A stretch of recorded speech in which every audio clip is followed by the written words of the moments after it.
الرحمن الرحيم مالك يوم الدين إياك نعبد وإياك نستعين اهدنا الصراط المستقيم صراط الذين أنعمت عليهم غير المغضوب عليهم ولا الضالين وصل على محمد. أعوذ بالله من الشيطان الرجيم. بسم الله الرحمن الرحيم. الحمد لله الذي لا يبلغ مدحته القائلون ولا يحصي نعماءه العادون ولا يعدي حقه المجتهدون الذي ليس لصفته حد محدود ولا نعت موجود ولا وقت معدود ولا أجل ممدود فطر الخلائق بقدرته ونشر الرياح برحمته والصلاة والسلام على الرسول المسدد المصطفى الأمجد المحمود الأحمد سيدنا ومولانا ومولى الكونين جد الحسن والحسين معاني والقاسم محمد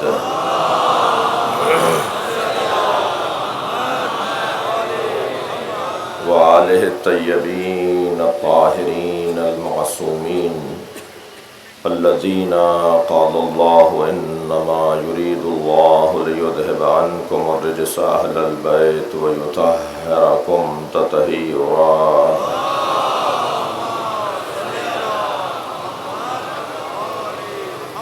ولعنة الله على أعدائهم أجمعين من يوم عداوتهم إلى قيام يوم الدين. أما بعد، قال الحكيم في قرآن الكريم بسم الله الرحمن الرحيم أم يحسدون الناس على ما آتاهم الله من فضله فقد آتينا على إبراهيم الكتاب والحكمة وآتيناهم ملكا عظيما. صلوات.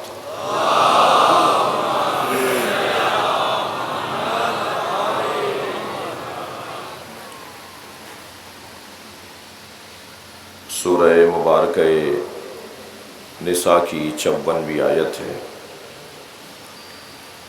اللہ اپنے اس کلام میں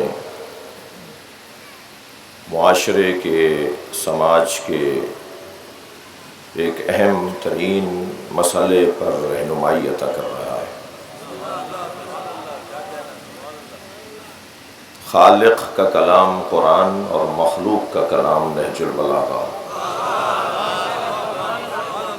یہ دو ایسے کلام ہیں جو وقت کے محتاج نہیں ہیں. وقت ان کا پابند ہے، یہ وقت کے پابند نہیں ہیں. یہ ایک قرآن اور دوسرا تفسیر قرآن، یہ ہماری رہنمائی کے لیے قیامت تک بولتے رہیں گے. میں اور آپ سورج کو دیکھ کر چلتے ہیں، سورج علی کو دیکھ کے چلتا ہے.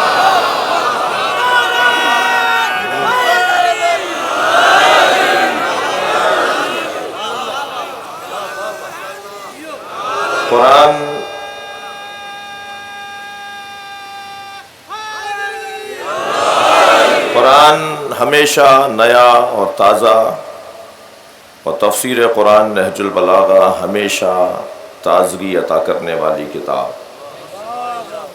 مجھے اور آپ کو یہ عزت حاصل ہے کہ ہم اہل قرآن ہیں. ہماری رہنمائی کا منبع اول قرآن ہے.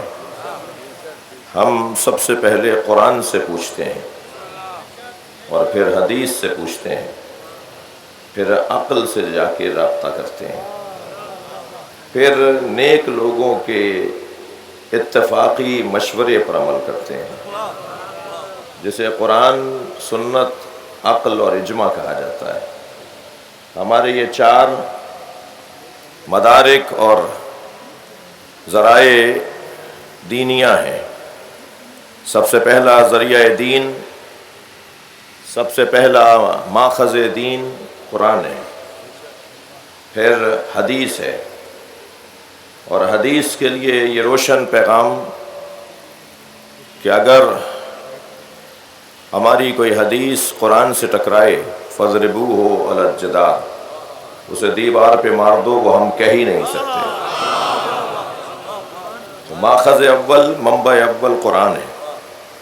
اور یاد رہے میرے محترم سننے والوں کو کہ کہیں اگر حدیث میں آپ کو قرآن سے ٹکرتی ہوئی اور ٹکراتی ہوئی اور تضاد اور متضاد حدیث نظر آئے تو ہمیں قرآن کو اولویت دینا ہے، اور پھر عقل کا تقاضا، اور پھر اجتماعی رائے کے جسے عقلاء اور فقہاء اور متشرعین کی رائے کہا جاتا ہے۔ قرآن مجید نے ہمیں رہنمائی عطا کی ہے، ملک کے معروضی حالات بھی پیش نظر رہیں، اور 1400 سال سے تحریک حسینیہ کی آج یہ اہم ترین کڑی جسے اربعین کہا جاتا ہے، ہمارے نزدیک بعثت مصطفیٰ، اعلان ولایت علی غدیر، روز عاشور اور یوم اربعین، یہ تحریک حسینیہ کی اہم ترین کڑیاں ہیں۔ 1400 سال پہلے سن 61 ہجری میں امام حسین نے جس عالمی اوپن یونیورسٹی کی بنیاد رکھی تھی، چہلم اس کے ذریعے سے حاصل کردہ کامیابیوں کے اعلان کا دن ہے۔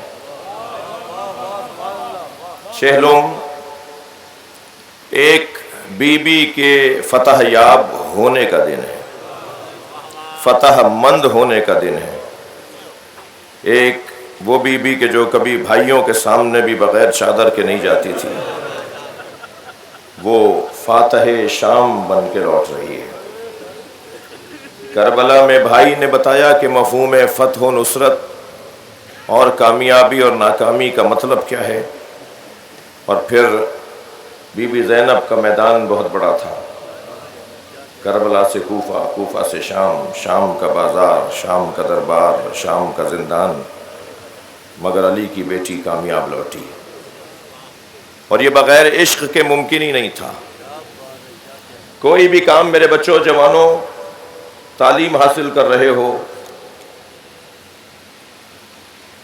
عزاداری میں اور دینداری میں، مثلا نوحہ خوانی کر رہے ہو، سوز خوانی کر رہے ہو، کسی ٹرسٹ کو اور انجمن کو چلا رہے ہو، خطابت اور ذاکری ہو، کوئی کام بھی بغیر عشق کے نہیں ہوتا۔ جب تک اپنے کام سے عشق نہیں ہوگا وہ کام کامیاب نہیں ہوگا، اور یہ پیغام دیا ہے حسین اور زینب نے۔ حدیث عشق دو بابست کربلا و دمشق، یکے حسین رقم کرد دیگرے زینب۔ عشق کی دو ہی داستانیں ہیں، ایک کو کربلا کہتے ہیں اور ایک کو دمشق، ایک حسین نے لکھی ہے اور ایک زینب نے لکھی ہے۔ تصور نہیں کیا جا سکتا موسم کی نامساعدگی کے باوجود مجمع لوگوں کا ازدحام، شرکت، وہ نجف سے کربلا کا رستہ ہو یا پاکستان کے مختلف شہروں میں مرکزی اجتماعات میں شرکت کا ارادہ ہو، یا مجلس عزائے حسین اربعین کی مجلس میں اس طرح جڑ کر بیٹھنا ہو کہ بعض لوگوں کو شاید پہلو بدلنے کی جگہ بھی نہیں مل رہی۔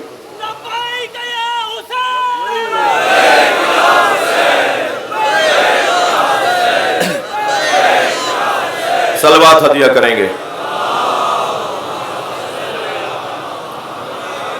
یہ ممکن ہی نہیں ہے جب تک کہ عشق نہ ہو، جب تک کہ پیار نہ ہو، اور عشق بھی ہے ان لوگوں سے جنہوں نے اللہ سے عشق کیا ہے۔ میں نے عشرے کی مجلس میں ایک جملہ کہا تھا، وہ حدیث نہیں ہے، وہ عربی کا ایک محاورہ اور ایک جملہ ہے، ذوبوا فی علی کما ہوا ذاب فی اللہ، علی میں ایسے گم ہو جاؤ جیسے علی اللہ میں گم ہو گیا۔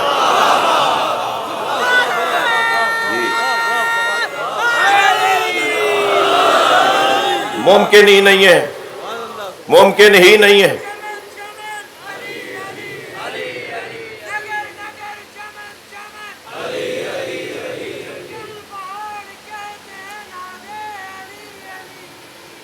صلوات پڑھیں گے محمد و آل محمد. اس سے بہتر صلوات پڑھیں گے.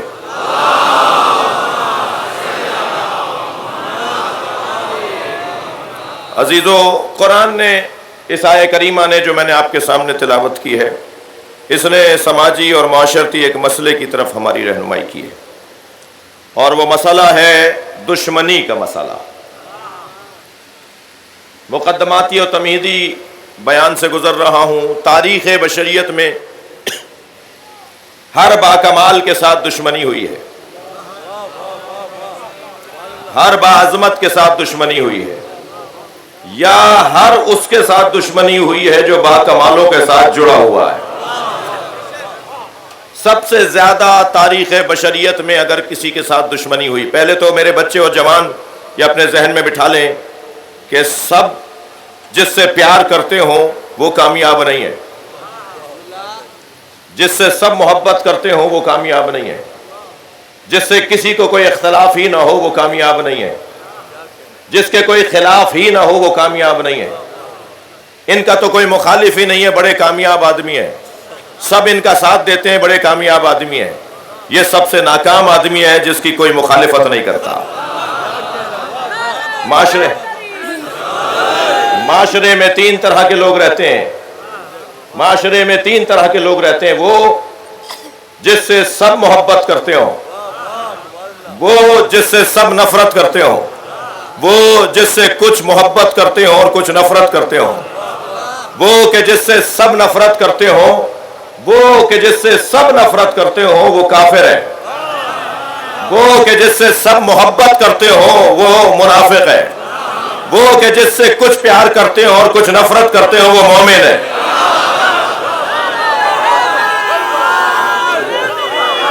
صلوات پڑھیں محمد و آل محمد.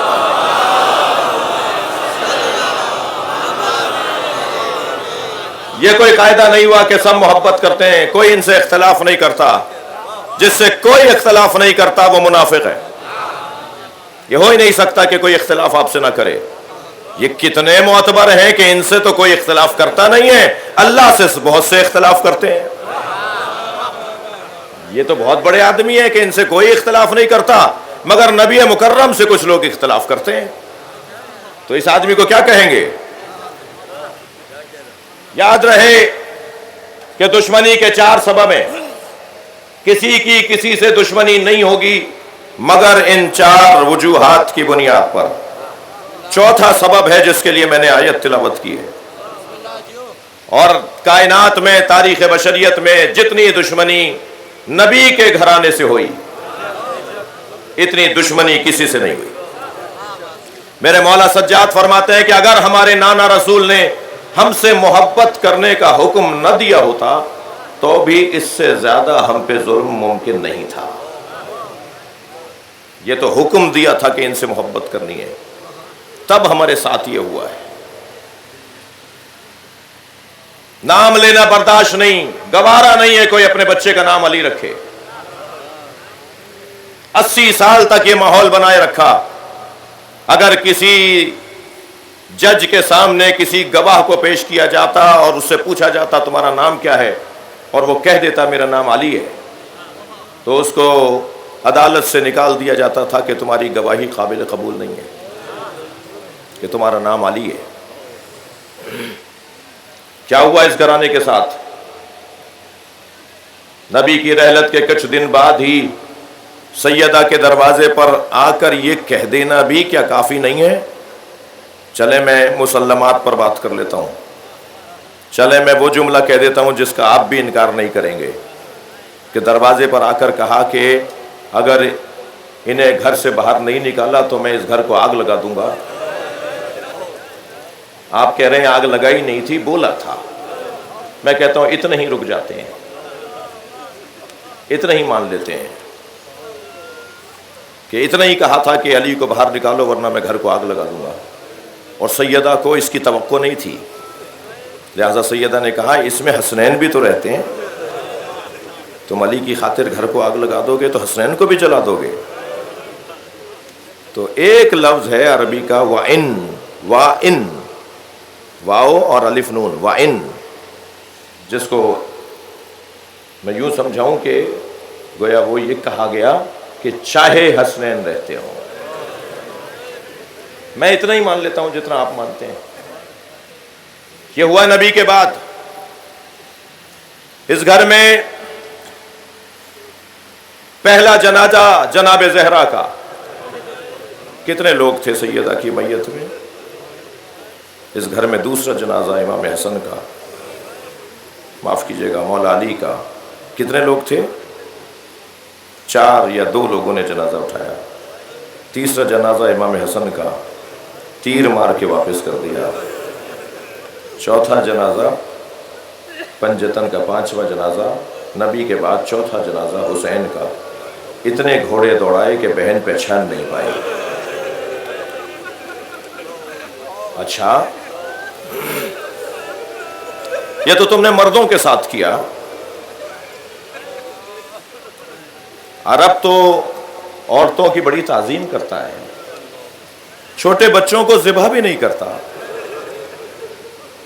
جس پہ جناب بی بی رباب نے فرمایا، اے علی اصغر، عرب تو اونٹنی کے دودھ پیتے بچے کو نہر نہیں کرتا. اب مثلوں کا یوں نہ، کیا تجھ جیسے کو نہر کیا جاتا ہے؟ عرب کا دستور تھا. میں عرب تہذیب بتا دیتا ہوں کہ اگر کوئی خاتون گھر سے باہر نکل کے دونوں ہاتھ سر پہ رکھ کے کھڑی ہو جاتی تھی تو سمجھ لیتے تھے کہ اس کی کوئی حاجت ہے، یہ مدد مانگ رہی ہے. تو ہر بندہ آگے بڑھ کے کہتا تھا کہ تمہاری کیا حاجت ہے، کیا پریشانی ہے؟ سنیں گے 10 مرتبہ زینب نے سر پہ ہاتھ رکھے، مگر کسی نے بڑھ کر نہیں پوچھا کہ علی کی بیٹی تمہاری کیا مشکل ہے، تم کیا چاہتی ہو؟ یہ تو کربلا میں ہوا. تم ویسے ہی لے جاتے، ہاتھوں میں رسیاں باندھنے کی ضرورت کیا تھی؟ جس انداز سے خیمے لوٹے گئے ہیں،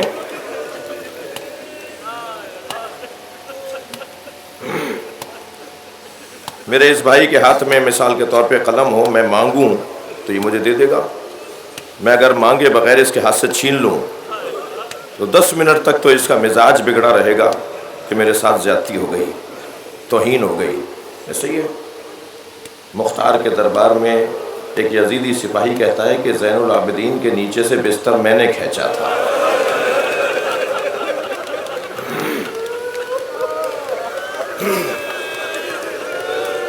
چھوٹی چھوٹی بچیوں کے ساتھ کیا ہوا؟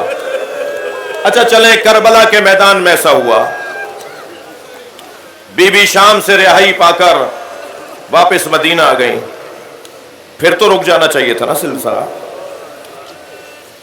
جی عجیب داستان نہیں ہے کہ شاگردوں کے نام پر مکتب ہوں اور استاد کی پیروی نہ ہو، کیونکہ استاد علی کا پوتا ہے.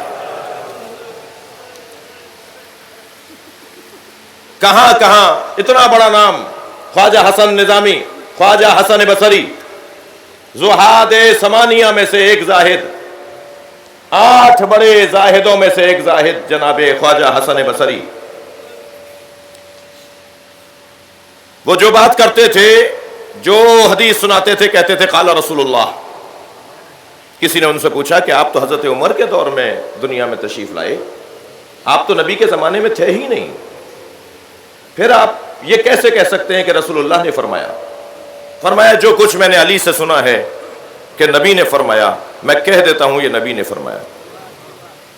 تو کہا پھر آپ علی کا نام کیوں نہیں رہتے؟ کہا میرے عیال زیادہ ہیں، میرا خانوادہ بہت بڑا ہے، مجھے زندہ رہنا ہے. یہ کیا ہو رہا تھا علی اور اولاد علی کے ساتھ؟ بھائی میں ماضی کی لکیریں پیٹ پیٹ کر، معاف کیجیے گا، ممکن ہے کسی کے ذہن میں یہ آئے کہ مولانا تاریخ پڑھی آپ نے، مولانا شدت پسندی کی طرف ماحول کو لے کے جا رہے تھے. میں آج کی بات کر لیتا ہوں. امارات میں کیا ہو رہا ہے علی کے چاہنے والوں کے ساتھ؟ سعودی عرب میں کیا ہو رہا ہے علی کے چاہنے والوں کے ساتھ؟ کیا جرم ہے ان کا؟ یہی نا کہ اس کا نام علی رضا ہے، اس کا نام عمران حیدر ہے، اس کے موبائل سے تم نے ایک ریکارڈ نکال لیا ہے، وہ مجلس کی دعوت دے رہا تھا، وہ فلاں جگہ دعائے کمیل میں بلانے کا کہہ رہا تھا کہ آج ہمارے گھر میں دعائے کمیل آ جانا مثلا. یہی قصور ہے نا اس کا جو امارات سے نکالا جا رہا ہے اور نکالا بھی نہیں جا رہا، گم کیا جا رہا ہے. اور ہماری مقروض حکومت، ہماری کشکول بردار حکومت اتنی بھی آنکھوں میں آنکھیں ڈال کے بات نہیں کر سکتی کہ ہمارے شہری کو واپس کرو. کتنے لوگ وہاں ناپید کر دیے گئے، گم کر دیے گئے، اب بھی گم ہیں. سعودی عرب سے کیا ہو رہا ہے ہمارے ساتھ؟ ان عرب ممالک میں ہمارے ساتھ کیا ہو رہا ہے؟ دور کیوں جا رہے ہیں؟ سمندر پار کیوں جا رہے ہیں؟ پاکستان میں کیا ہو رہا ہے؟ کیا پاکستان میں آرمی چیف شیعہ لگ سکتا ہے؟ کیا پاکستان میں صدر مملکت شیعہ ہو سکتا ہے؟ کیا پاکستان میں وزیر اعظم شیعہ بن سکتا ہے؟ عجیب داستان ہے. جب جناب محترم عالی جناب ڈاکٹر عارف علوی کو صدر بنایا جا رہا تھا تو اس پہ تحقیق ہو رہی تھی کہ علوی کیوں لکھا جاتا ہے، کہیں یہ شیعہ تو نہیں ہے؟ اس وقت ہم نے ایک جملہ کہا تھا کہ یہ کیا داستان ہے؟ پاکستان کا بنانے والا شیعہ ہو سکتا ہے، پاکستان کا چلانے والا شیعہ نہیں ہو سکتا. نعرہ تکبیر، نعرہ تکبیر، نعرہ رسالت، نعرہ رسالت، نعرہ حیدری، نعرہ حیدری، حسینیت، حسینیت، پاکستان، پاکستان، یزیدیت، یزیدیت، خوشنودی امام زمانہ باواز بلندتر صلوات. کیا میں خواہش کر سکتا ہوں کہ دائیں بائیں جو میرے دوست بیٹھے ہیں وہ اگر فرش بھی نہیں بچھا ہوا تو مٹی پہ بیٹھ جائیں؟ بیٹھ سکتے ہیں آپ حضرات؟ مٹی پر بیٹھ سکتے ہیں آج چہلم کے دن؟ دائیں بائیں جو میرے دوست کھڑے ہیں بیٹھ سکتے ہیں آپ؟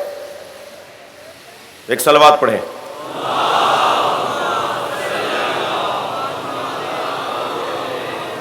ان کے بیٹھنے تک ایک اور صلوات پڑھیں.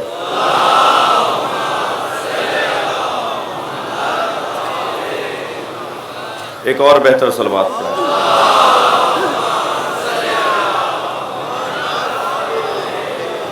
ظاہراً مسئلہ کرسیوں کا ہے، ایک اور صلوات پڑھیں محمد والے. اس سے اچھی اور بڑی صلوات پڑھیں.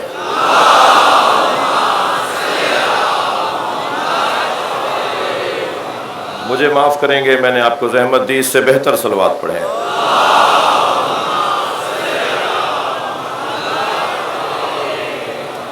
توجہ ہے حضرات کی؟ آپ نے صرف داڑھیوں والے ملا دیکھیں، میں آج آپ کو ٹائیوں والے ملا دکھاؤں. مائنڈ سیٹ صرف ملاؤں کا بنا ہوا نہیں ہے، ہمارے یہاں کوٹ پینٹ والوں کا بھی مائنڈ سیٹ ہے. کیوں لکھا جاتا ہے مذہب کا کالم پاکستان کے ریاستی حفاظتی اداروں کے فارموں پر؟ کیوں پوچھا جاتا ہے کہ تم شیعہ ہو یا سنی؟ کب ختم کرو گے؟ پاکستان کو مسلم ریاست رہنے دو، مسلکی ریاست نہ بناؤ. لبیک یا حسین.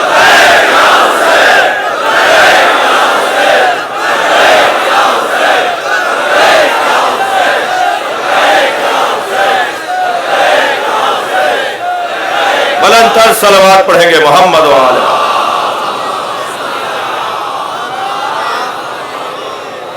عزیزان گرامی، اہل بیت کے ساتھ جو ظلم ہوا اس کا تجزیہ اور تحلیل پیش کر رہا ہوں، اور آج اہل بیت کے چاہنے والوں کے ساتھ جو زیادتیاں ہیں اس کا تجزیہ اور تحلیل پیش کر رہا ہوں.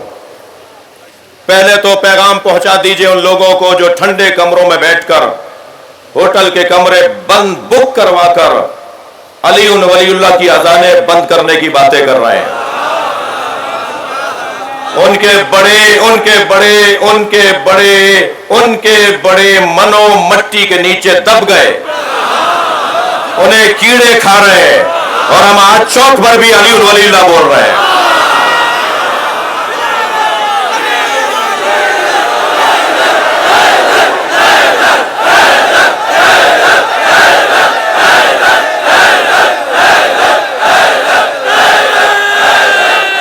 بلندتر صلوات پڑھیں گے.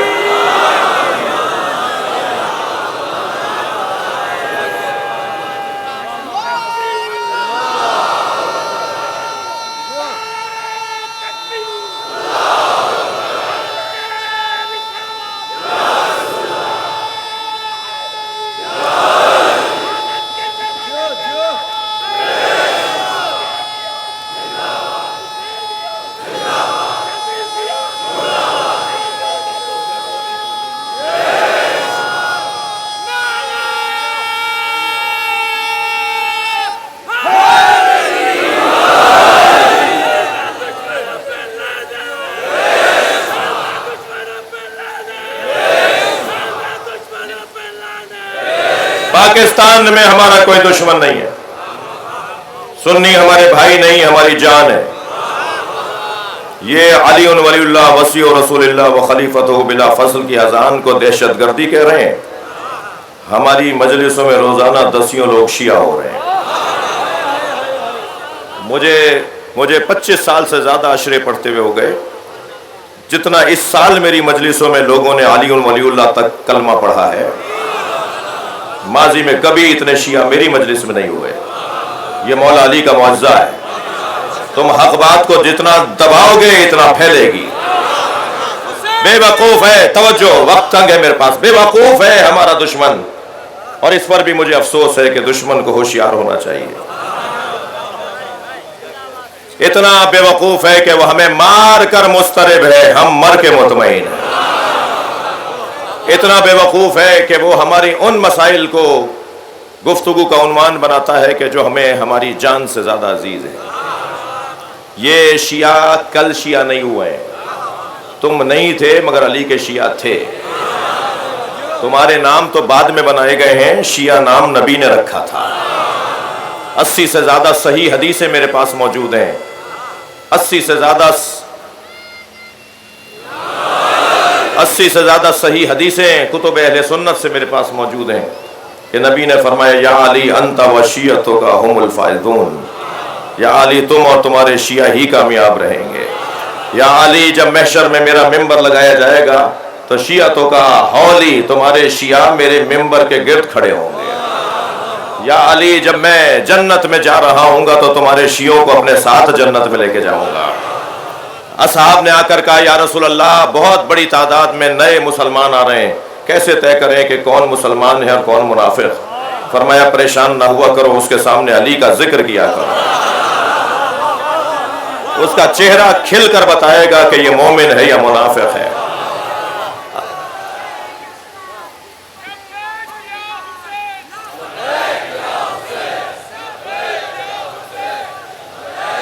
مل کر جواب دے دیجیے گا. اب جواب دینا ہے تو بلند تر صلوات پڑھ لیں محمد و آل محمد.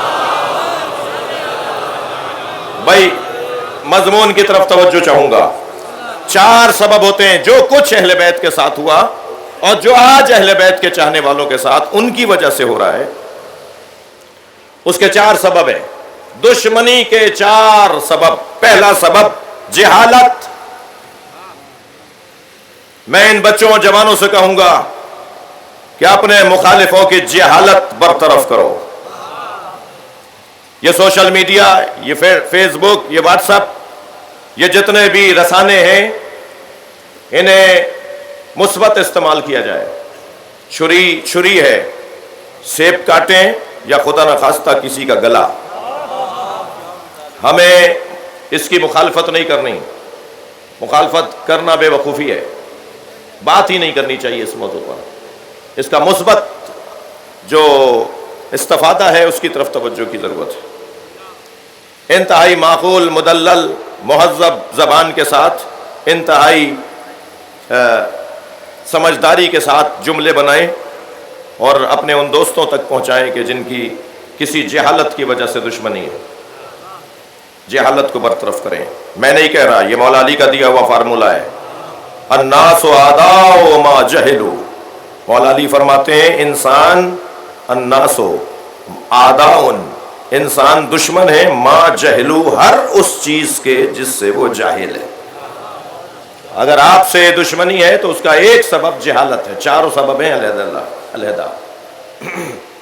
ایک سبب جہالت دور کیجئے ان کی.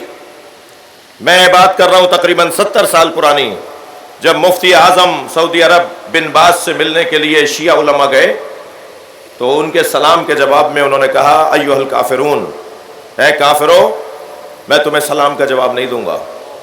2 گھنٹے ملاقات میں ہمارے یہ نجف کے علماء ان کے سامنے اپنی کتابیں رکھ کر آ گئے. 6 مہینے کے بعد دوبارہ وقت مانگا اور ملنے جب گئے تو انہوں نے سلام کے جواب میں کہا السلام علیکم ایھا المسلمون، اے مسلمانوں تم پر میرا سلام ہو.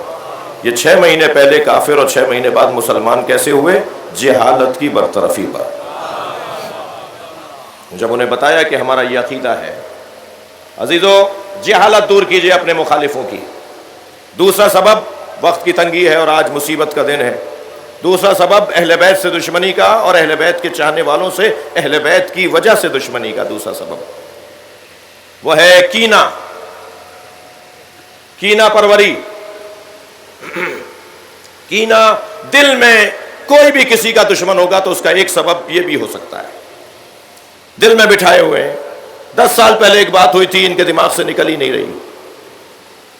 10 دفعہ اس کا ازالہ ہو چکا ہے مگر ان کے دماغ سے نکل نہیں رہی. میں یہاں صرف ایک جملہ کہہ کر بات مکمل کروں گا. عزیزان گرامی، ان سے کہہ دو تم انسان ہو یا وہ لمبا چوڑا لمبی گردن والا جانور اونٹ ہو. اونٹ کی یہ صفت ہے کہ وہ اپنے مالک کا کینہ دل میں بٹھاتا ہے. ختم کرو بات. ایک بات ہوئی تھی ختم ہو گئی، اسے ہی لیے بیٹھے ہو. کیوں بار بار اس بات کی تکرار کرتے ہو جس بات کا ازالہ ہو چکا ہے؟ توجہ میری طرف ہے. تیسرا سبب تعصب. پچھلے سال انہی دنوں میں کراچی کے ایک بڑے روڈ پہ کہا گیا فلاں کراچی تیرے باپ کا نہیں ہے. یہ تعصب ہے. ایک شیعہ کے کہنے پر اگر سیکریٹری فلاں اگر ایسا کر دیا جائے گا تو اب سنی کے کہنے پہ یہ تعصب ہے. ہم نے تو کبھی نہیں کہا کہ وفاقی کابینہ کے اندر 25 وزیروں میں 23 سنی ہے. تم ایک شیعہ وزیر دیکھ لیتے ہو تو تمہاری نیندیں اڑ جاتی ہیں. ہم نے تو کبھی نہیں کہا کہ فلاں صوبے کے اندر اتنے سارے وزیر سنی ہیں. ہم نے تو آج تک بڑے بڑے اجتماعات میں اور کسی بھی فورم پر صدر، وزیر اعظم اور آرمی چیف کی ملاقاتوں میں کبھی گلہ نہیں کیا کہ صدر ہمیشہ سنی کیوں ہوتا ہے. تم ہمیں سکھا رہے ہو کہ ہمیں یہ بولنا چاہیے. شیعہ قوم اگر اپنے حقوق کی طرف متوجہ ہو گئی نا تو تم میوزیم میں بھی نہیں ملو گے. مت جگاؤ اس بفری ہوئی قوم کو. یہ بہت ساری چیزوں کی وجہ سے سوئی ہوئی ہے. صلوات پڑھیں گے محمد و آل محمد. ہم نے تو کبھی نہیں کہا کہ آرمی چیف شیعہ کیوں نہیں لگتا، صدر وزیر اعظم شیعہ کیوں نہیں ہوتا. نہیں، ہم وہ لوگ ہیں جو میرٹ کی بات کرتے ہیں، قابلیت کی بات کرتے ہیں. یہ مملکت اگر لا الہ الا اللہ کی بنیاد پر نہ لی گئی ہوتی تو شاید مسلمان اور غیر مسلم کی بات بھی ہم نہ کرتے. مگر کیونکہ اس کے دستور، آئین، طور طریقوں کے اندر مسلمانوں کے حقوق لکھے ہوئے ہیں، اس لیے ہم یہ پوچھتے بھی نہیں ہیں کہ اس کا مسلک کیا ہے. تم ہی تحقیق کرتے ہو کہ آرمی چیف قادیانی ہے یا مسلمان ہے. ہم نے تو آج تک تحقیق نہیں کی کہ وہ قادیانی ہے مسلمان ہے. ہمارا تو یہ موضوع ہی نہیں ہے. ہم بات کرتے ہیں میرٹ کی بنیاد پر، قابلیت کی بنیاد پر. ہم قابل دیکھتے ہیں چاہے اس کا مسلک کچھ بھی ہو. ہم پاکستان جناح کا پاکستان دیکھنا چاہتے ہیں. ہم قائد اعظم محمد علی جناح کا پاکستان دیکھنا چاہتے ہیں. ہم تمہاری طرح ایک بات کو تمہیں سمجھانا چاہتے ہیں جس کو تم کہتے ہو مگر سمجھ نہیں پا رہے. وہ یہ بات کہ ہر جگہ ایک ہی آواز کہ میرٹ پہ تقرریاں ہونی چاہیے، میرٹ پہ داخلے ہونے چاہیے، میرٹ پہ تبادلے ہونے چاہیے، میرٹ پہ پارٹی ٹکٹس ملنے چاہیے. ہم بھی تو 1400 سال سے مجلس اسی لیے کر رہے ہیں کہ نبی کے بعد میرٹ پہ ماننا چاہیے.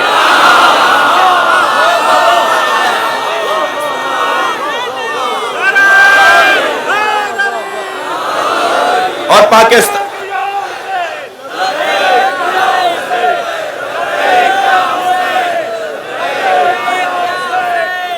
بلندتر صلوات ہدیہ کر دیں گے نبی کی ذات. اللہم صلی علی. ہم پاکستان میں قابل لوگوں کو حکمران دیکھنا چاہتے ہیں، شیعہ سنی کی بنیاد پہ نہیں دیکھنا چاہتے. انہیں سمجھایا جائے، انہیں بتایا جائے. کل کی وزیر اعظم کی میٹنگ میں قصدن نہیں گیا. جناب فردوس شمیم صاحب کو بتا دوں یہ تشریف فرما تھے. ہمارے ساتھ اس ملک میں زیادتیاں بڑھتی جا رہی ہیں اور زیادتیاں سنیوں کی طرف سے نہیں ہیں، ریاستی اداروں کے رویوں کی وجہ سے. میں آپ کے توسط سے پیغام دینا چاہوں گا، اپنے ریاستی اداروں کو اپنے رویے بدلو، اپنے رویے تبدیل کرو. پاکستان کو مسلکی ریاست نہ بناؤ. یہ جناح کا پاکستان ہے. جناح نے پہلے خطاب میں کہا تھا کہ حکومت کو غرض نہیں ہے کہ تمہارا مسلک کیا ہے، تمہارا مکتب کیا ہے.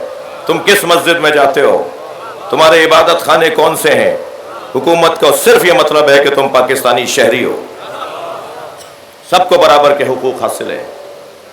ہمارے ساتھ یہاں زیادتیاں بڑھتی جا رہی ہیں۔ دوسرا سبب کینہ، پہلا سبب جہالت، تیسرا سبب تعصب۔ مجھے شرم آئی، اتنے بڑے بڑے مفتیان دین اس اجتماع کے اندر موجود تھے، اور یہ کہا جا رہا تھا کہ شیعہ کے کہنے پر اگر ایسا ہو سکتا ہے تو اب سنی کے کہنے پہ بھی ہو سکتا ہے۔ تم 2,000 طالب علموں کو پڑھاتے ہو، کیا پڑھاتے ہو؟ پھر ان مدرسوں سے کون نکلیں گے؟ اور چوتھا سبب اور آخری سبب وہ ہے حسد۔ اور حسد عزیزان گرامی، تعریف اس کی یہ ہے کہ کسی باکمال کو دیکھ کر انسان یہ سوچنے لگے کہ میرے پاس یہ کمال نہیں ہے تو اس کے پاس بھی نہ رہے، اسے حسد کہا جاتا ہے۔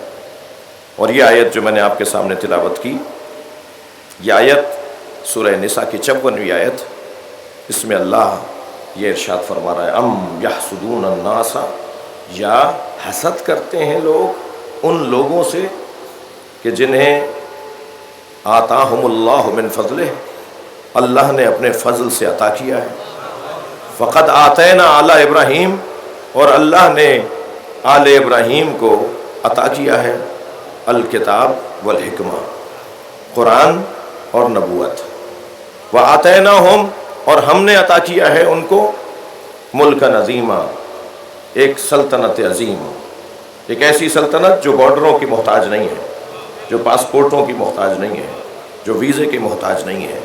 دنیا کے اس کونے میں رہنے والا بھی دل کا حاکم علی کو مانتا ہے، اور دنیا کے اس کونے میں رہنے والا بھی اپنے دلوں پر حاکم علی کو مانتا ہے۔ یہ ایسی سلطنت عظیم ہے۔ میرے مولا علی اپنے سینے پہ ہاتھ رکھ کے فرماتے ہیں، نحن محسودون الذین فی الآیہ، اس آیت میں جن محسودوں کا ذکر ہے کہ جن سے حسد کیا جائے گا، محسود یعنی جس سے حسد کیا جائے، وہ ہم اہل بیت ہیں۔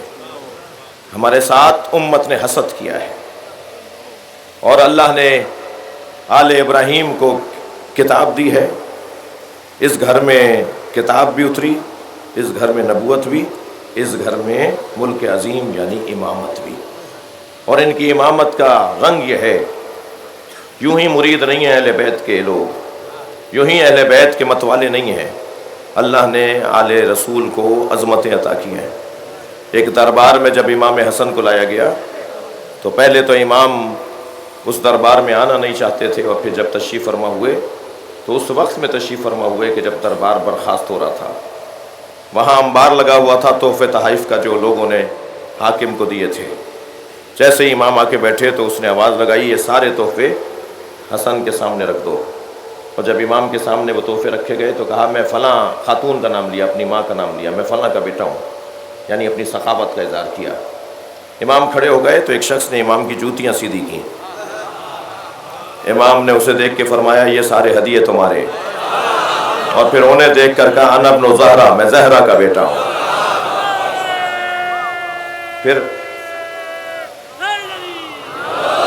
پھر اصرار بڑھا کہ آپ خطاب کریں، ملک عظیم کی ایک مثال دے رہا ہوں، میرے اوپر ذمہ داری بنتی ہے کہ میں عظمت اور فضائل کی بات ضرور کروں گا۔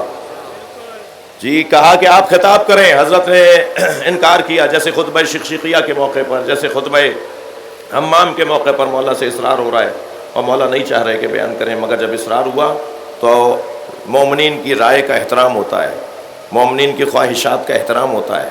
اگر کوئی مومن آپ سے کہہ رہا ہے تو اس کا دل رکھیں، کعبے سے زیادہ محترم ہے اس کا دل۔ تو جب مولا حسن سے اصرار ہوا کہ آپ فرمائیں، کچھ تو کہیں، تو حضرت نے خطبہ ارشاد فرمایا۔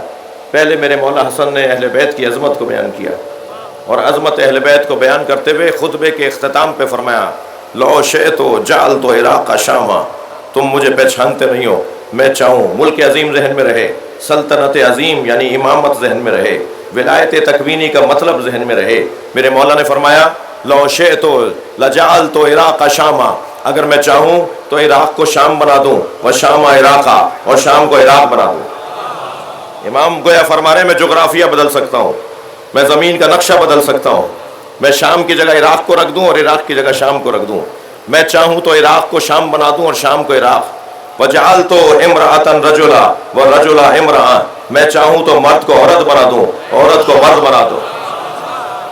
یہ جیسے ہی بات مولانا نے کی نا تو وہاں ایک شخص کھڑا ہو گیا، کہنے لگا فمو کا کثیر و کلاموں کا کبیر، فمو کا قلیل و کلاموں کا کبیر، تمہارا دہن چھوٹا ہے مگر بات بہت بڑی ہے.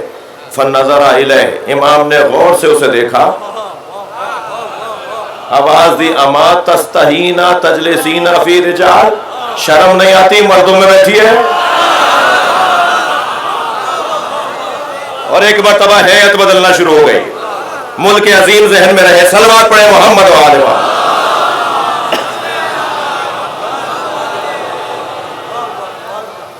توجہ کیا آپ نے؟ ایک سبب اہل بیت کے ساتھ دشمنی کا، ایک سبب اہل بیت کے ساتھ دشمنی کا حسد ہے، جسے خود مولا علی نے فرمایا لا ان الریاض اقلام والبحار مداد والجن حساب والانس کتاب ما احصو فضائل علی بن ابی طالب. اگر ساری دنیا کے درخت قلم بن جائیں، سمندر روشنائی بن جائیں، جن حساب کرنے اور گنتی کرنے بیٹھیں اور انسان لکھنے بیٹھیں، ما احصو فضائل علی بن ابی طالب، علی کے فضائل کو لکھ نہیں سکتے. وہ جو باکمال اور صاحب فضیلت وجود ہے، اس سے حسد ہوا ہے کہ جو اس کے بچوں کو کربلا میں مارا ہے. آج چہلم کا دن ہے.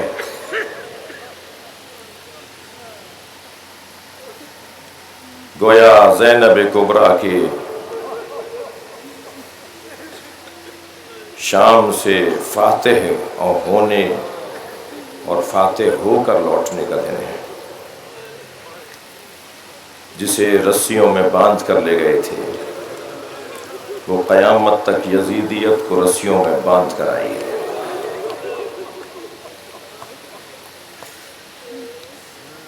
عزادارو، کیا ہو گیا ابو طالب کی اولاد کے ساتھ؟ علی اکبر جیسا خوبرو مارا گیا، قاسم جیسا فلقت القمر مارا گیا، اون و محمد جیسے دلارے مارے گئے، عباس جیسے کہ بازو کاٹ دیے. اور عزادارو، ایک تو 6 مہینے کا مجاہد ہے جسے حسین ابن علی پانی پلانے لے گئے تھے، اور جب لاشا واپس لے کر آئے ہیں تو چند لمحوں پہلے جو بچہ تڑپ رہا تھا وہ حسین کی گود میں اب تڑپ نہیں رہا تھا. حسین نے ابا کا دامن لاشے پہ ڈالا ہوا تھا. پیاسے بچے یہ سمجھے کہ علی اصغر کو پانی پلا دیا. وہ سخت امتحان تھا جب سکینہ نے آ کے کہا بابا میں بھی پیاسی ہوں، آپ مجھے بھی تو لے جائیے. حسین کیا بتائیں کہ کیسا پانی پیا ہے. اجرکم اللہ، اجرکم اللہ. آج رونے کا دن ہے، اور چہلم کے مجلس میں گریہ بھی زیادہ اس لیے ہوتا ہے کہ آج زینب کو جی بھر کے رونے کا موقع ملا ہے. آج امام سجاد کو کھل کے رونے کا موقع ملا ہے. ورنہ ہوتا یہ تھا کہ جب کبھی رونے کی آواز بلند ہوتی تھی تو تازیانہ بلند ہو جاتا تھا. عزادارو، آپ نے سنا ہے کہ جناب سکینہ اونٹ سے گری. میں نے پڑھا ہے بیوی کو اونٹ سے گرایا گیا ہے. جب کبھی بابا کا سر دیکھتی تھی نا تو آواز دیتی تھی بابا مجھے تماچے مارتے ہیں. تو پورا قافلہ گریا کرتا تھا. اجرکم اللہ. اپنی آوازوں کو آزاد کریں گے. آپ کی آوازیں بلند ہیں، امام صادق آپ کو دعا دے رہے ہیں. تو کہنے لگے اس کا اونٹ آخر میں لے آؤ، میں اسے گرا دوں گا، تم قافلہ آگے بڑھا دینا. ایک ظالم نے جناب سکینہ کا دامن پکڑ کر اونٹ سے گرا دیا. قافلہ آگے بڑھتا رہا، سکینہ پیچھے پیچھے دوڑتی رہی. بھیا میں گر گئی، پھوپھی اماں میں گر گئی.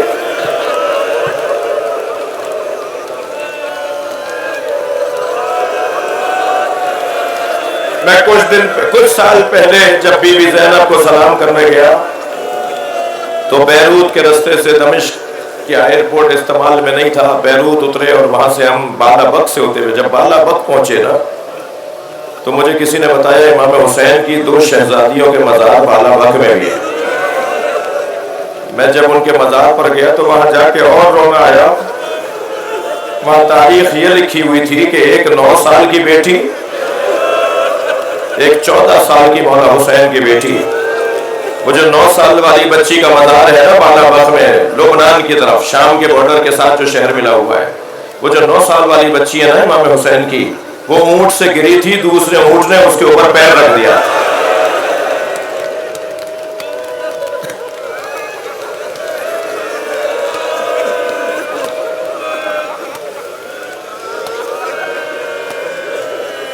دوسری جو 14 سال والی بچی تھی، پتھر مارے جا رہے تھے، اس بی بی کے سر پہ ایک پتھر لگا جس زخم کی وجہ سے وہ بچی شہید ہو گئی اور وہیں دفنا دی گئی۔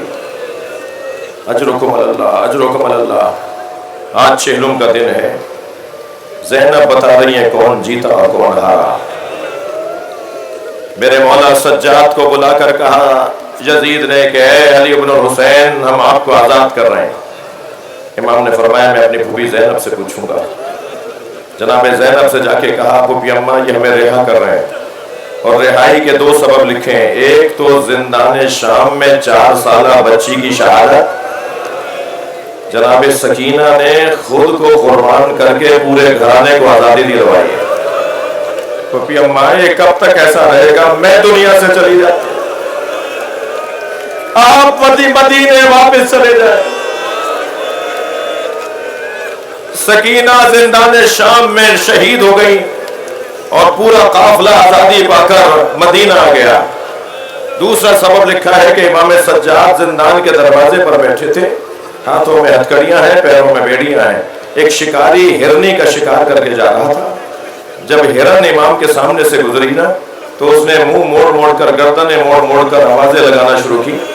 امام نے شکاری سے کہا بھائی رکو، میری بات سنو۔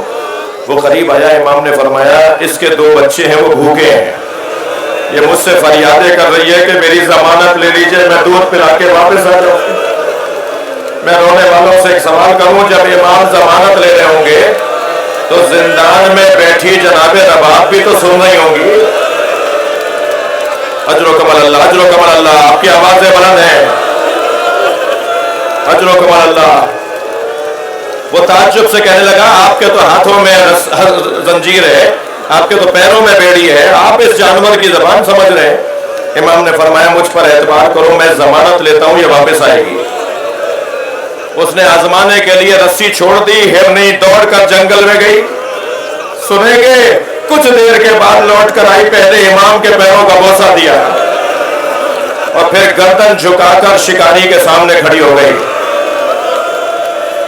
وہ پیروں میں گر گیا، آپ ہیں کون؟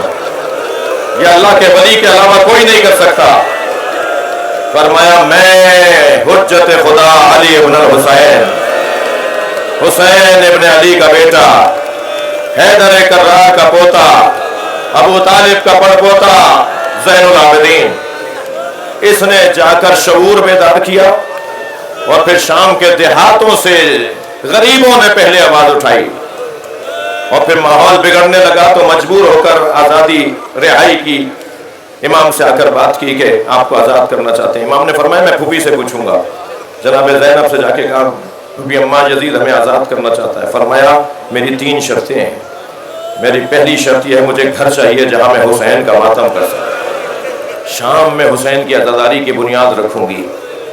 دوسری میری شرط یہ ہے کہ ہمیں رستوں سے آشنائی نہیں ہے، کوئی ہو جو ہمیں مدینہ تک پہنچا کر آئے۔ تیسری میری شرط یہ ہے کہ ہمارے تبرکات واپس کیے جائیں، ہماری چادریں واپس کی جائیں، جملہ کہوں ہمارے زیورات واپس کیے جائیں، ہمارے شہیدوں کے سر ہمیں واپس دیا جائے۔ جب امام نے کہا نا یزید سے، کہنے لگا میں 2 مطالبے آپ کے مانتا ہوں، ایک گھر آپ کو دیتا ہوں جہاں عزاداری کریں، آپ کے ساتھ مدینے تک بشیر ابن جزلم ہوگا جو آپ کو پہنچائے گا، مگر تیسرا مطالبہ کیسے پورا کروں؟ کوئی لوٹ کر کہیں لے گیا، کوئی لوٹ کر کہیں لے گیا۔ اے زین العابدین، آپ اپنی چیزوں کی قیمت بتا دیجئے، میں قیمت دینے کو تیار ہوں۔ سنیں گے، بڑا سخت جملہ ہے۔ جب اس نے کہا نا میں پیسے دینے کو تیار ہوں، امام بیٹھے ہوئے تھے، کھڑے ہو گئے۔ امام نے کہا تیرے پاس وہ پیسے کہاں ہیں جو اس کرتے کی قیمت ادا کر سکے جو میری دادی زہرا نے میرے بابا حسین کے لیے سیا تھا؟ تیرے پاس وہ پیسے کہاں ہیں جو زینب کی چادر کا بدلہ ہو سکے؟ میری بیوی زینب نے شام میں عزاداری کی۔ بشیر ابن جزلم آمادہ ہے پہنچانے کے لیے۔ تبرکات واپس آئے، سروں پر سر آئے، تھک کے نہیں روئیں گے۔ سر آنا شروع ہوئے۔ جب جناب عباس کا سر آیا، زینب نے آگے بڑھ کر دیا۔ اجر و کمال اللہ، اجر و کمال اللہ، آوازوں کو آزاد کریں گے۔ جب جناب قاسم کا سر آیا، بیوہ حسن جناب ام فروا نے بڑھ کر آگے اپنے بچے کے سر کو گود میں لیا۔ اجر و کمال اللہ۔ جب حسین کا سر آیا تو سب نے بڑھ کر استقبال کیا، مگر عزاداروں 2 سر لا کے رکھ دیے گئے، کوئی بی بی آگے نہیں بڑھی، اور سب بیویاں ایک بی بی کی طرف دیکھ رہی ہیں۔ تو شام کی ایک عورت نے کہہ دیا تھا جو پرسے کے لیے آئی ہوئی تھی، اس نے کہا شاید ان بچوں کی ماں مر گئی ہے، شاید ان کا کوئی وارث نہیں رہا۔ زینب کی آواز بلند ہوئی، ان کی ماں زندہ ہے۔ ایک گٹھڑی لا کے رکھی گئی۔ اجر و کمال اللہ۔ مجھے جلدی نہیں ہے، آج رونے کا دن ہے۔ خواتین میں جب گریہ بلند ہو تو یاد رہے شاید برابر سے کوئی 4 سالہ بچی بھی رو رہی ہو۔ مردوں سے کہوں گا یاد رہے امام سجاد آئے ہوئے ہیں۔ یہ آپ کا بگڑا ہوا چہرہ جناب زہرا کو اچھا لگتا ہے۔ اجر و کمال اللہ۔ ایک گٹھڑی لا کے رکھی گئی۔ جناب زینب نے گٹھڑی کھولی تو اس میں چادریں تھیں۔ ایک چادر کو دیکھ کر آواز دی، بھابھی ام فروا یہ آپ کی چادر آ گئی۔ ایک چادر کو دیکھ کر کہا بہن ام کلثوم تمہاری چادر بھی آ گئی۔ ایک اور چادر کو دیکھ کر کہا بھابھی رباب آپ کی چادر آ گئی۔ عزاداروں مختصر کرو، ایک چھوٹی سی چادر ہاتھوں میں آ گئی۔ زینب نے چادر اٹھائی، قبر سکینہ پر پھیلا دی۔ اے سکینہ اٹھو۔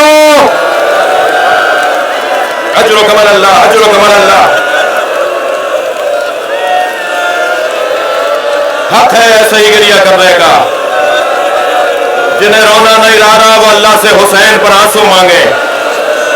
ایک قطرہ بھی آج اگر میری آپ کی آنکھ میں آ گیا، یہ میری قبر کے لیے بڑا ذخیرہ ہوگا۔ محملیں لگائی گئیں۔ جناب زینب نے دیکھا کہ ہماریاں کھڑی ہیں مگر ان پہ رنگین کپڑے لگے ہوئے ہیں۔ فرمایا زین العابدین میں ان ہماریوں میں نہیں بیٹھوں گی۔ اجعلوها سودا حتی یعلم الناس نحن فی عزاء اولاد زہرا۔ اے زین العابدین انہیں کالے کپڑوں میں تبدیل کرواؤ، یہ جو پردے لٹکے ہوئے ہیں انہیں رنگین کپڑوں سے بدلواؤ اور کالے کپڑے بنوا دو، اس لیے کہ جہاں جہاں سے یہ اونٹ جائیں، جہاں جہاں سے یہ قافلہ جائے، ہر آبادی والے سمجھ لیں کہ زہرا کے بچوں کے عزادار جا رہے ہیں۔ محملوں کے رنگ، پردوں کے رنگ تبدیل کروائے گئے، بیویوں کو سوار کیا جانے لگا۔ ساری بیویاں بیٹھ چکی تھیں۔ امام سجاد نے آ کر کہا پھوپھی اماں سب آمادہ ہیں؟ جناب زینب نے فرمایا بھابھی رباب نظر نہیں آ رہی۔ میرے مولا کی آنکھوں میں آنسو آ گئے۔ فرمایا مجھے پتا ہے میری ماں کہاں ہے، مگر اماں میں اکیلا نہیں لا سکوں گا۔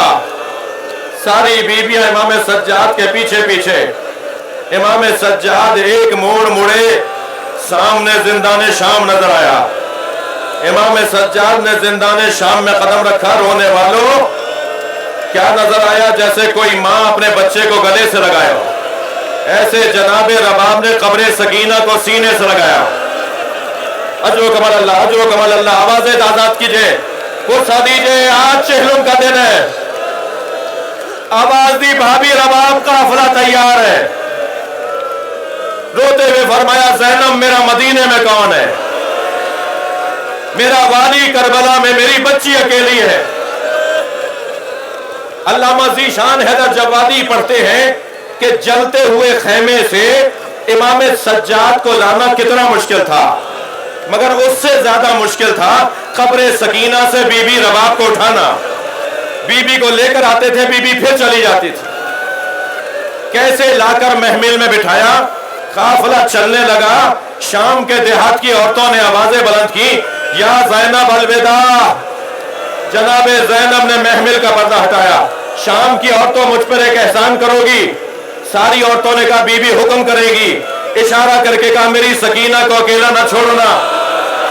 اللہ اللہ آپ کو شام لے جائے جناب سکینہ کی قبر پہ زیارت کے لیے. جب آپ جائیں نا شام بی بی کی زیارت کرنے تو جالی سے قبر کو ضرور دیکھیے گا. آج بھی شام کے دیہات کی عورتیں کھلونے لا کے ڈالتی ہیں اور ایک نوحہ پڑھتی ہیں, تمہاری پھوپھی سے وعدہ کیا تھا, تمہاری قبر پر آتے رہیں گے. بہت گریہ ہو گیا. کچھ لوگوں کا حال غیر ہوتے دیکھ رہا ہوں, مگر مجھے پتا ہے کوئی مرے گا نہیں, اس لیے کہ جس پہ گزرا وہ شام سے رہا ہو کے مدینے آ گئی. جو کمال اللہ تھکے نہیں. قافلہ شام سے چلا, ایک چاراہے پر پہنچا. جناب زینب نے امام سجاد کو آواز دی, زین العابدین یہ رستے کہاں کہاں جاتے ہیں؟ امام نے شہروں کے نام بتائے. ان ناموں میں ایک نام یہ بتایا کہ ایک رستہ کربلا جاتا ہے. بس کربلا کا نام سنا زینب کی چیخ بلند ہو گئی, پہلے میں بھائی کی قبر پہ جاؤں گی. آج چہلوں کا دن منانے زینب بھائی کی قبر پر آئی. ادھر پہلا زائر قبر حسین جابر ابن عبداللہ الانصاری رضوان اللہ تعالی علیہ نابینا ہو گئے تھے. قبر امام حسین پر بیٹھے تھے. اپنے غلام عطیہ کو ایک فاصلے پہ کھڑا کر دیا. عطیہ کہتا ہے میں دور سے دیکھ رہا تھا, ایسے حسین کی قبر پر بیٹھے بات کر رہے تھے جیسے ہر جملے پر حسین کا جواب آتا ہے. میں اپنے مالک کے الفاظ تو سن رہا تھا مگر مجھے حسین کے جواب سمجھ میں نہیں آ رہے تھے. حسین سے بیٹھے ہوئے جابر بات کر رہے تھے, نابینا ہو چکے تھے, انہیں کچھ نظر نہیں آ رہا تھا. اچانک ہڑبڑا کر بے چین ہو کر کھڑے ہو گئے اور آوازیں لگانے لگے, عطیہ مجھے سہارا دو. میں دوڑتا ہوا آیا تو کہنے لگے مجھے دور لے جاؤ. ایسا لگا جیسے قبر حسین سے آواز آئی ہو, جابر اٹھ جاؤ میری بہن آ رہی ہے, جابر میری زینب آ رہی ہے.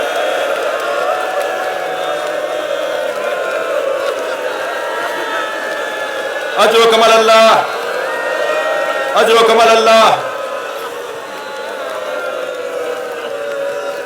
تھکے نہیں عزیزارو, مجھے اندازہ ہے کہ گریہ بہت ہو گیا مگر مجھے نہیں پتا جو حالات چل رہے ہیں کہ میری زندگی میں آئندہ یہ چہروں کی مجلس ہے یا نہیں. میرے لیے شہادت کی دعا کریں.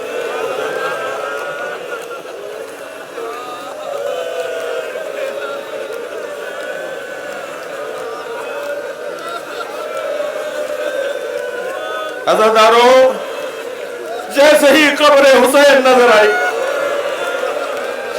زینب بی بی نے اونٹ کے بٹھانے کا انتظار نہیں کیا.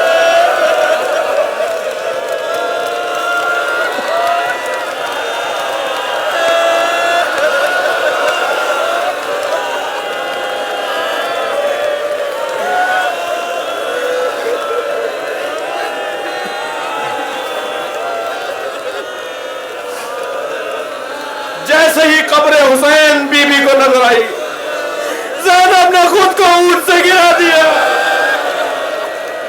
اور چلی اس طرف جہاں حسین.